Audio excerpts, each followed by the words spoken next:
그 패턴은 좀 다 비슷한 것 같습니다. 그래서 비슷한 것 같고 이제 그냥 목사 입장에서 보면은 이 시련을 얼마나 잘 소화해서 새로 뭐 이렇게 다시 교회를 하든 아니면 다른 직업으로 전환하든 간에 좀 긍정적인 에너지로 전환을 잘 해낼 수 있느냐가 중요한 것 같고 이 중간에서 굉장히 애매모호하게 고착화되면은 이게 그 당사자의 삶에 이게 좋지가 않으니까 저기는 굉장히 문제가 많지만 워낙 인프라가 많고 누가 나가면 또 그 자리 누군가 채우고 그쵸. 성도들도 뭐 문제가 있어서 막 해도 결국 나가도 또 누군가 다시 들어오게 그 되게 견고하잖아요. 그래서 저는 일단은 거기서 종교 노동자로 있었던 그 당사자가 어쨌든 삶의 길을 빨리 찾는 게 중요하고 이왕이면은 이 경험을 토대로 또 자기 살 방법과 함께 창의적으로 교회 모임을 할 수 있는 걸로 소화를 하면 좋고 뭐 아니면 제 주변에 이제 아예 그만두고 다른 쪽으로 가는 분들도 있으니까 그런 게 있고 근데 이제 아쉬운 건 성도님들 그러니까 교인으로 다니는 분들도 분명 그런 걸 느끼는 분들이 많은데 음. 상당히 많기 때문에 이런 고민을 하는 교육자, 목사, 전도사님들과 그런 분들과 이게 잘 팀이 되면은 뭐 엄청 큰 모임들은 아니라도 3, 3호 뭐 이렇게 막 생겨날 법한도 한데 사람이 없는 건 아닌데 왜 이렇게 안 되지? 라는 음. 퀘션 마건이 있어요. 분명 그 대형교회 저도 제 경험에도 엄청 이게 심각한 문제라는 걸 아는 청년들, 집사님들 되게 많았거든요. 이미 떠난 사람도 많았고 목회자들도 떠난 목회자들도 많고 다른 직업을 바꾼 사람도 많고 근데 그렇게 어려울까 그 다른 모임들이 만들어지는 건 좀 그런 아쉬움은 좀 있어요. 근데 비율로 따져 보면 그런 문제점을 느끼시고 그 교회를 나오시는 분이 되게 적은 것 같긴 해요. 그러니까 문제의식은 갖고 갈등도 하고 씨름을 하긴 하지만 결국 또 어쨌든 그 안에 가지고 있던 자기가 또 누려왔던 자원들이 너무 많다 보니까 확실히 그런 것들을 내려놓는 게 쉽지 않은 것 같고 또 그렇게 해서 나오셔서 새롭게 이제 새로운 공동체를 시작하신 분들도 좀 있으신데 음, 그분들도 몇 번 하시다가 음. 다시 이제 기존 교회로 대한교회보다 음. 기존 교회로 돌아가신 분들도 꽤 있는 것 같아요. 이유는 뭐예요?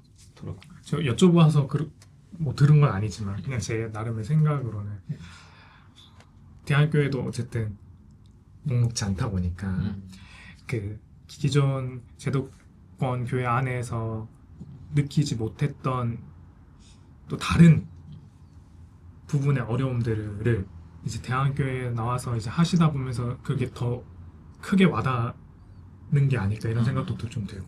이럴 바에야 돌아가자. 네, 이렇게. 네. 만약에 그 기존 제도권 교회에서는 아까 그런 민주적인 구조나 이런 것들이 좀 더 문제의식을 크게 보였다면 나와 보니까 그 말고도 다른 운영의 어려움들이나 공동 그렇죠. 네, 어려움들이 음, 이제 그때는 보이지 않았지만 지금 음, 여기서는 느껴지는 것도 많았던 것 같고 음, 그래서 돌아가시는 분들이 또 있는 것 같아요. 제 개인적인 생각. 그래서 좀 저도 목사님 어쨌든 또 지금 기독교회 쭉 해오고 계시니까 어떠세요? 좀 정착이나 참 이런 부분에 있어서. 그러니까 돌아가게 되는 게 10분 이해가 되고 어, 그분들이 그럼 전 대한교회 어, 나오셨다가 어, 만약에 옮기실 때 대한교회로 다시 가시는 게 많은 경우가 많은지 아니면 아예 이제 교회라는 공동체에서 나오는 게 많은지 교인분들이 아니면 제도권 교회로 돌아가는 경우가 많은지 또 궁금해요. 좀 다 섞여 있는 것 같아요.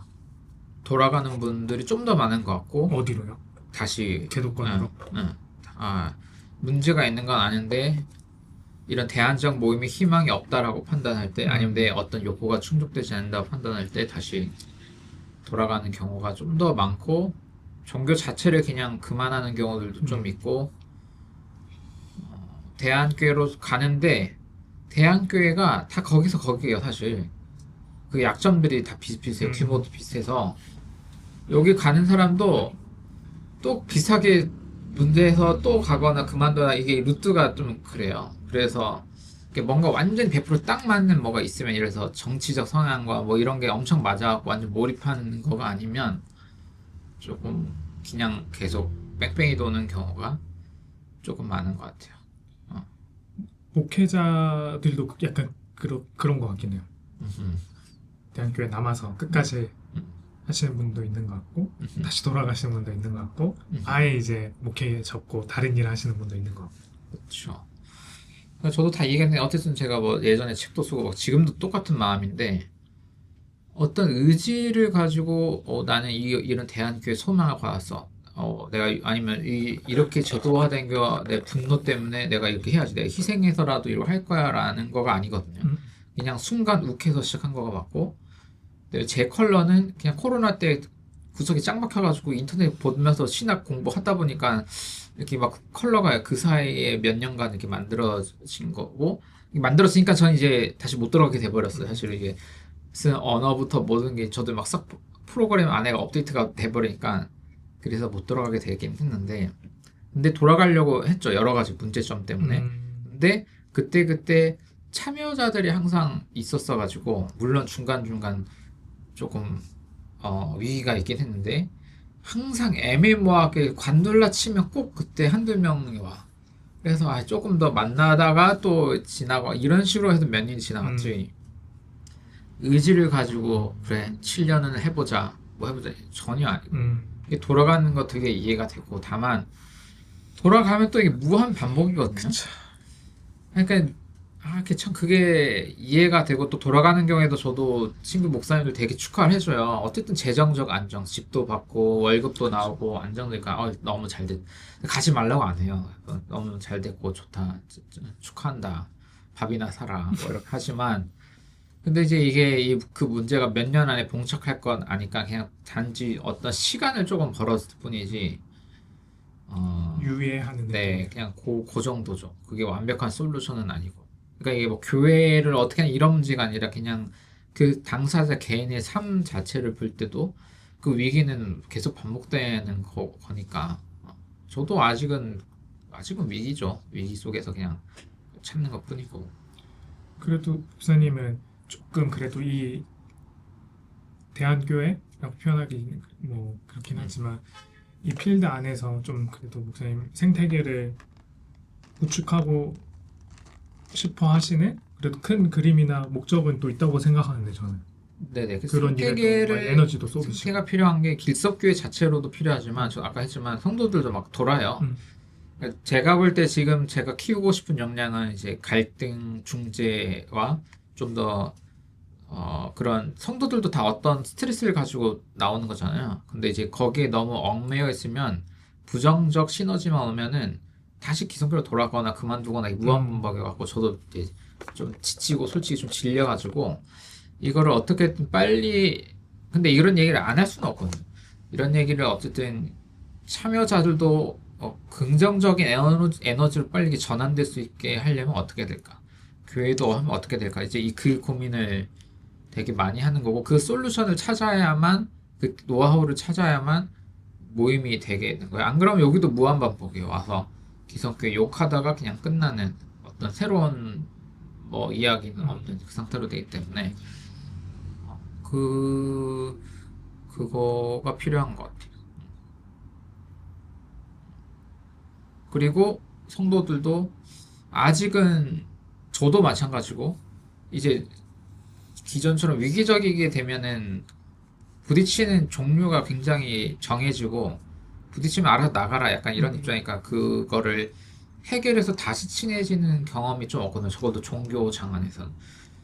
저도 마찬가지인데 대부분 다 그런 거예요. 다 자기 의제들이 있고 내가 볼 때 이게 문제야. 이게 우리 대한교회는 이렇게 가야지.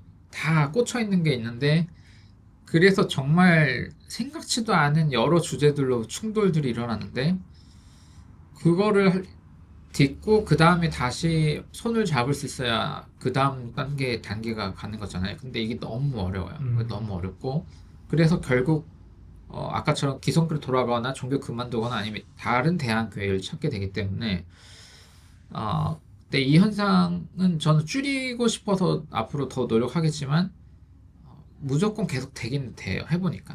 그러려면 아 이러한 형식의 교회들이 더 많아지고 이게 하나의 문화가 되어야만 이분이 이제 다른 방식으로 신앙생활을 할 때 선택해서 여기서 충돌이 돼도 설령 이 모임을 버려도 저 모임을 선택할 수 있고 참여자 입장에서는 그래서 그 전체 그 생태계가 되게 필요하더라고요. 이게 문화고 생태계구나. 그래서 이제 뭐 책이든 글이든 할 때 이게 되게 필요하다. 그리고 잘 안 되면 서로 실험 데이터가 공유가 돼야 될까? 우리는 요렇게 봤는데 요런 좋은 점은 요건데 약점은 이거더라. 그래야 서로 윈윈할 수 있는 것 같아요. 그런 걸 솔직하게 공유를 해서 모임들이 그럴 이유로 지금 이제 도전하고 있거나 앞으로 도전하실 분들의 것들이 또 잘 되는 게 저한테도 좋고 참여자 이런 대안적 문화에 참여한 참여자들에게도 좋고 모두에게 좋은 것 같아요. 그러니까 고민해야 되거나 생겨나야 될 역량의 방향성 내용이 엄청 달라요. 그냥 그 교회 제도권 교회 안에 있을 때랑 나와서 이거를 할 때 너무 달라서 그 안에 오래 있는다고 이게 뭐 여기 나왔을 때 역량이 더 바로 쓸 수 있냐 하면 그게 별로 많지가 않은 것 같아요. 물론 없는 건 아닌데 너무 다르니까. 그래서 그 중간 지점에 좀 서포트 해주는 그런 것도 좀 필요하고 대형교회나 어쨌든 그렇게 있다가 이렇게 나올 때 자기 컬러를 가지고 어떤 작더라도 뭔가 작은 모임만의 매력이 있어야 사람들이 오는 건데 이제 그것을 고민해서 그 역량을 같이 키워줄 수 있는 중간 그것도 시간이 필요하고 뭐 필요하잖아요. 그게 있어야 되는 것 같아요. 목회자들 입장에서는. 근데 그런 시스템이 생길 수 있을지가 일단은 의문인 것 같고 다 진짜 각자 도생하는 환경인 것 같고 그렇죠. 맞아요. 그래서 목사님도 책에서도 얘기하신 것처럼 어쨌든 그런 대안이나 새로운 모습의 교회를 하기 위해서는 참 재정적으로 독립해야 되니까 안정장치를 갖고 있는 게 어쨌든 필수적이긴 하잖아요. 또 그런 점에서 목회자들이 그런 비제도권 교회 생태계를 구축하는데도 진입장벽이 높은 것 같긴 해요. 다 어쨌든 뭐 다른 학문 하시다가 신학 오신 분들은 조금 더 낫겠지만 완전 신학만 배웠다가 이제 다른 거 하시려면 보통 저희 선배들도 보면 요새 그냥 단순 노동 또 배달 이제 공장 쿠팡 이런 쪽이다 보니까 워낙 노동 강도가 높고 그러다 보니까 새로운 것들을 고민하고 생산해낼 에너지는 또 없고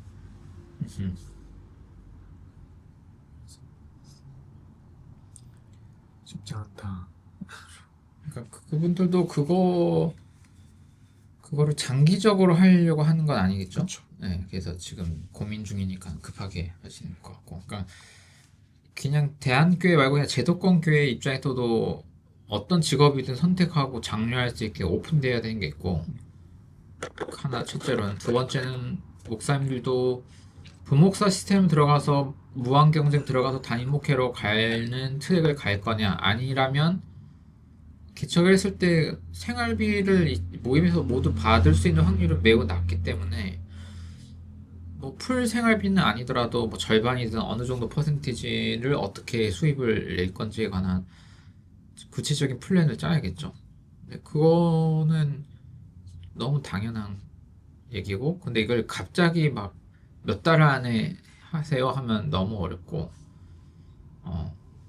몇 년 안에 어떻게 준비해서 그래도 이것도 시행착오 필요하니까 중간에 연습할 시간이 필요한데 사실 그게 좀 어렵긴 하지만 그걸 해야죠. 뭐 어떡하겠어. 그러니까 이 시스템이 되게 무서운 게 제가 MDB 장신대 들어갈 때만 해도 진짜 전국 각지에서 굉장한 경력이 있는 독특한 사람들이 되게 많이 모였거든요. 음, 학부를 신학해서 대학원 오면은 그런 게 없는데 그것보다는 이렇게 다른 거 하다가 온 사람이 워낙 많으니까 뭐 영화 쪽부터 해서 뭐 이미 교수님도 있고 뭐 굉장히 다양한데 근데 이 신학교 3년 과정 속에서 그 원래 하던 자기 전문성을 다 내려놓게 만들고 또 이후에 목사 받는 몇 년 과정 속에서 또 다 못하게 하니까 그 커리어가 완전히 다 끊기는 거야. 그럼 먹고 살 수 있는 다른 기술을 완전히 없애는 방향으로 거의 10년을 이분을 완전 고립시키는 방식으로 이 시스템이 되어 있기 때문에 근데 이게 결국 그 컨트롤 권력 장치거든요. 그 거의 목사 길로 오는 사람들을 이제 이게 여기 종교 언어로는 당시 이제 주님만 믿고 하나님을 위해 교회를 하지만 이렇게 삶의 방식을 볼 때는 완전히 다른 살 길을 다 끊어놓는 방식이고 그게 이제 위계적 조직 문화를 만드는 유지하는 네 저는 그게 굉장히 트릭인데 근데 누가 발명한 건지 모르겠는데 혹은 교회 2000년의 역사 속에서 발명된 기술인지 왜냐하면 이제 그런 정치 철학자들이 되게 그런 그 검토를 되게 많이 해요. 인간 통치 기술이 어디서 발전 진화했을까? 아니면 종교. 교회 시스템, 수도원이나 뭐 이런 데서 사람을 컨트롤하는 걸로 푸코 같은 철학자가 이제 많이 보거든요. 저도 어쨌든 살아보고 저도 살아봤을 때 되게 공감이 되고, 그러니까 이게 되게 그 생존 기술을 일단 없애고 그 다음에 결혼과 자녀를 갖는 거 뭐 당연히 저도 좋은 거라 생각해요. 근데 그렇게 이렇게 딱딱 맞췄을 때 이 조직 안에 좋든 싫든 무조건 무릎 꿇게 만드는 요 체계, 요 세팅이 되게 완벽해요. 그래서 제 친구들 사실 교회 문제 똑같이 다 공감하거든요. 근데 거기를 뭔가 딱 망치를 깨고 나올 수 있냐 할 때 불가능하죠. 요 컨트롤링을 너무 잘하기 때문에 되게 어마무시한 컨트롤링이죠. 그래서 저희 동기들 또 친구들 보면 어쨌든 그렇게 내부에서 이제 개혁을 변화를 꿈꾸는 친구들도 꽤 있고 또 내부에서는 도저히 불가능하다 생각하는 친구들이 좀 나와서 또 고민하고 있고 이런 것 같아요. 그러니까 내부면 교단이나 교회 자체를 조금 네. 다 필요한 것 같아요. 안에서 싸우는 사람도 필요하고 저처럼 좀 성격 급한 사람은 그냥 나와서 새로 하는 것도 좀 다 길 있다고 보는데 다만 뭐든 제가 볼 때 싸움을 하려면 그거는 이제 감정이나 뭐 이런 열정이나 체력만으로는 안 되고 선택 옵션이 항상 있어야 되는 것 같아요. 저 같은 경우에는 교대 출신이다 보니까 어, 임용은 안 봐서 1급은 아닌데 이렇게 2급 자격증이 있단 말이에요. 하면 아유 개척해도 뭐 망하면 그냥 일단은 그 학교 기간제도 할 수 있고 하면서 좀 시간을 벌면서 다시 생각해보자 이런 식으로 어떤 옵션들이 있어야 거기에 우리 종교적 신념도 더해서 이렇게 할 수 있지. 물론 믿음이 크신 분들은 이제 옵션이 없어도 하나님만 믿고 하면 되는데 근데 어쨌든 현실 데이터로 보면 하나님만 믿고 한 사람들이 주로 몇 년 안에 자빠져서 다시 돌아가거나 이렇게 되는 걸 계속 보기 때문에 정말 위인전에 나올 것 같은 사람은 해낼 수 있을 것 같고 근데 그게 아닌 보통의 평범한 사람들 저도 평범한 사람이거든 그럴 때는 이제 옵션들이 있어야죠 안에서 싸우더라도 내가 이게 목소리 내다가 잘려도 예를 들어 잘렸을 때도 내가 아는 분 중에 그럼 너 안 되면 우리 교로 오면 돼 라는 식으로든지 그게 많으면 많을수록 이게 확률적으로 살아날 수 있는 생존 확률이 높잖아요. 그거를 같이 하면서 좀 했으면 좋겠는 거죠. 근데 아까 목사님 말씀하신 것처럼 그런 장치들을 다 끊어놨잖아요. 지금. 그쵸, 그쵸. 저희도 신기한 게 저희가 신학 학부 출신들이 M2고요. MDB 대학원에서 그리고 다른 전공하고 이제 신대원 오신 분은 M1이라고 이렇게 구분을 하는데 있어요? 네, 과정이.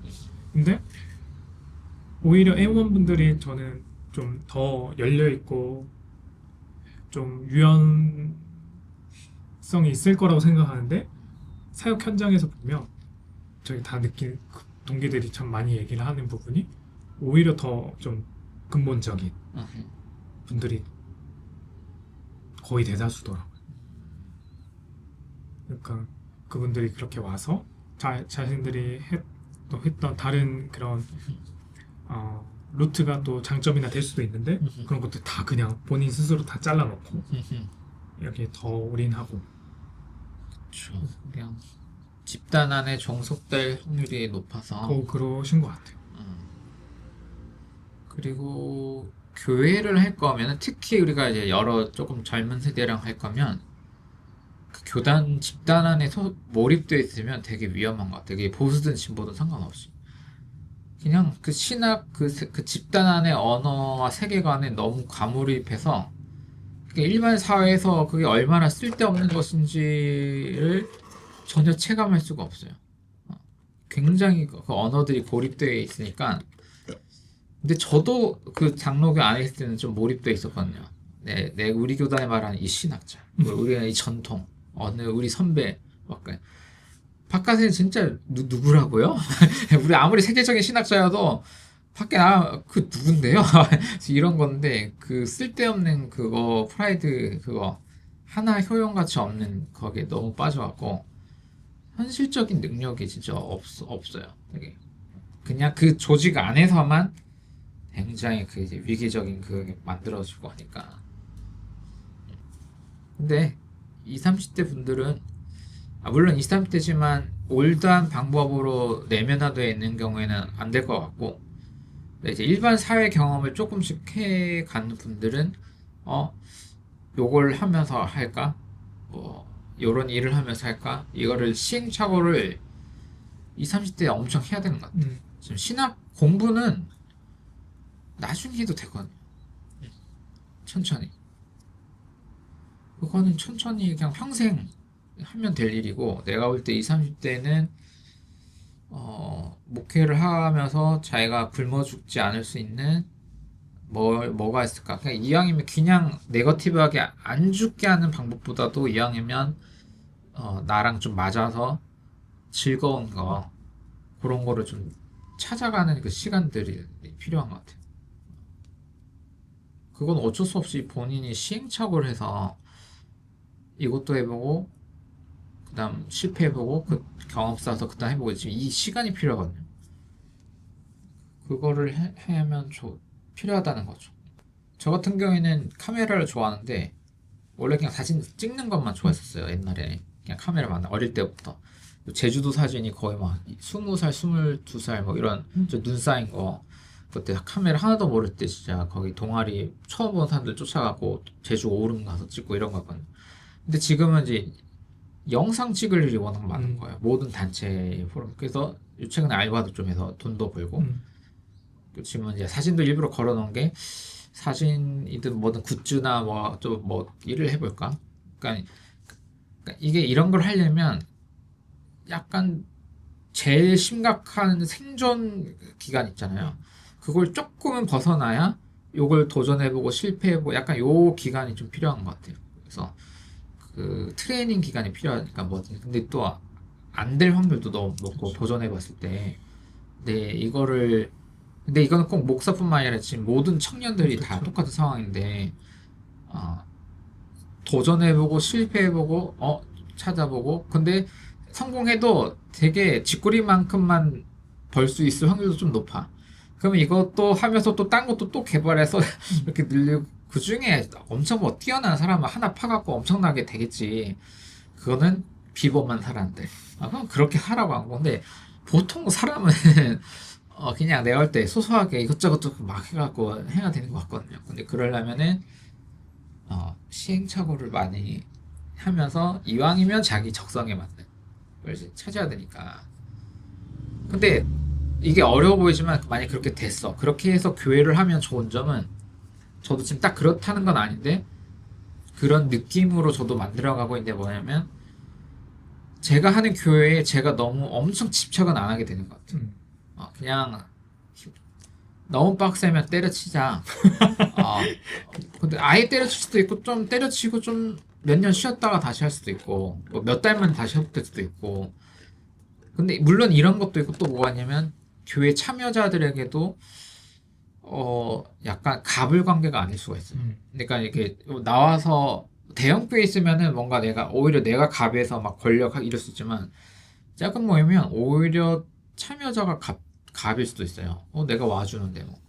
근데 저는 제가 갑이 되고 싶지도 않고 어떤 컨텐츠를 말하는 사람이니까 내가 뭐 컨텐츠를 말하면서 갑이 안 되려면 어떻게 해야 되지? 이 기술을 더 개발해야 되거든요. 그러니까 쉽게 말해 설교를 하면서도 내가 이 모임의 갑이 아니고 그냥 섬기는 사람으로서 큐레이터로 어떻게 내가 이렇게 이 세팅을 해야 될지를 늘 고민하면서 하는데 참여자도 갑일 수도 있어요. 내가 와서 참여를 혹은 내가 돈을 좀 많이 내주는데 또 가난하지 뭐 이럴 수도 있고 여러 방식으로 근데 여기서는 어쨌든 그런 걸 내려놓고 수평적으로 하려면은 이게 정신적 합의만으로는 어렵고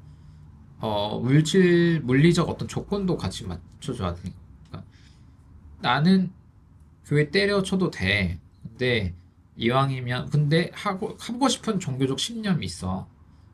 근데 당신보다 내가 신앙이 뛰어나서 내가 이걸 하는 건 아니고 기독교 1인으로 하는 걸 뿐이야. 그냥 이런 경험이 있어서 당신도 같은 신앙에서 어떻게 참여할래? 하면서 근데 또 너무 안 맞아. 그러면은 여기까지가 우리가 노력할 수 있는 것 같아. 근데 여기서부터는 나도 그건 안 돼. 그때는 다른 방법, 다른 교회를 추천한다거나 이렇게 해보자. 이런 식으로. 그렇게 해야 조금 오래 할 수 있지 않을까. 교회 목사라는 정체성도 그렇거든요. 저도 주일에 딱 2시에서 한 4시, 5시 뭐 수요일 저녁 약간 목사 느낌도 아니겠는데 오늘도 모임하지만 그냥 요때 요 기능이 필요해서 이걸 하는 거고 끝나면은 내가 뭐 지도자나 뭐 이런 거 아니고 그냥 나도 신앙인 일로 만나는 거니까 뭐 호칭이 목사님 편하면 그냥 하면 되고 다르게 불러도 되고 조금 그래야 그러고 싶다는 거죠. 어, 근데 목사님 그 공동체에 같이 있는 구성원 분들은 네. 약간 어쨌든 기존 교회에서 또 신앙을 배우고 또 신앙생활을 해왔던 분들은 교역자한테 되게 좀 의존하게 되는 모습들이 있잖아요. 음, 뭐 돌봄이나 네. 또 양육이나 이런 거에 있어서 그런 부분들은 어떻게 그러면 좀 대응이나 하세요? 좀. 어, 그러니까 그런 과도하게 의존했던 분들이 분노가 더 많은 것 같고 음, 저는 주로 분노가 많은 상태로 만나죠. 음, 그래서 저한테 과도하게 조금 요구하는 분도 있긴 했는데 주로 아닌 경우가 더 많았고요. 그래요? 그래서 너무 그런 경우는 잘 안 맞죠. 그러기 위해서 제가 유튜브로 컨텐츠를 계속 올리는 게 이걸 보고 오는 분들은 조금 그런 컬러가 아닌 분들이 좀 더 많은 것 같아요. 근데 가끔 교회에 뭐 이렇게 보고 이거 간판은 안 달지만 전화번호나 이렇게 보고 오는 분들은 확실히 만나 또 그런 걸 요구하는 분들이 있고 그러면 이제 다 잘 설명을 하죠. 우리 어차피 안 맞을 거고. 네. 그러다 보니까 저도 이게 어려운 게 그러니까 교회, 목사 뭐 할 때 오는 어떤 이미지들이 있잖아요. 그 한국 교회 안에서 정형화된 그거가 굉장히 내면화돼서 그걸 다시 요구하는 경우가 굉장히 많고 그게 똑같아요. 이게 존경과 과도한 요구가 항상 같이 있거든요. 근데 제가 요구하는 건 존경하지 말고 오그라드니까 과도한 요구도 하지 말아달라고. 목사님이니까 아니면 이게 요구가 개인을 돌보라는 요구일 수도 있지만 이럴 수도 있어요. 종교적으로 더 뛰어들어라 당신이 더 부딪혀라. 그딴 걸 요구하지 말아라. 네가 하던가 십자가 네가 져. 왜 나한테 그래? 나 지금 이거 이런 모임에 이거 하는 것도 기독교인 일일로 지구에 쭉 세면 중간보단 앞에 있는 것 같아. 나는 요 정도 그릇이야. 여기서 조금씩 할 수 있는 걸 할게. 근데 당신도 당신 인생에서 할 수 있는 만큼 한번 뛰어보라고. 약간 이제 이런 느낌으로 만나는 거거든요. 그러니까 이게 체인지가 되기 위해서 컨텐츠를 많이 쌓아놓는 거죠. 그게 필요한 것 같아. 그 머리로는 알아도 아 민주적이야 내 교회는 이렇게 뭐 해도 이게 평생 다르게 신앙생활 온 게 있으니까 그거를 어떻게 바꿀 수 있냐가 저는 되게 숙제고 어떻게 말하다 보니 느끼는데 이런 고민하는 제도권계 오래 있는 부목사님들을 만나면 진짜 부목사님들과 담임 목사는 한 100m 밖에서 봐도 엄청 티가 나요. 걷는 자세부터 옆 사람에 대한 과잉 친절, 막, 뭐, 그리고 담임 목사님은 진짜 어디, 저 대통령보다 더 오면 길을 비키시오, 막 이런 느낌, 옛날 왕, 그런. 아, 좀, 둘 다 그런 거 안 했으면 좋겠는 거야. 오버하지도 마시고, 과잉 친절도 하지 말자고, 그냥, 뭐 똑같은 거잖아. 근데 이제, 그거가 되게 어려워요. 그거, 몸에 있는, 사회학에서 하비투스라고 하는데, 내면의 태도들이, 잘 안 바뀌죠. 저는 그러니까 그런 점에서는 어떻게 보면 좀 성직주의를 벗어난 음, 그쵸.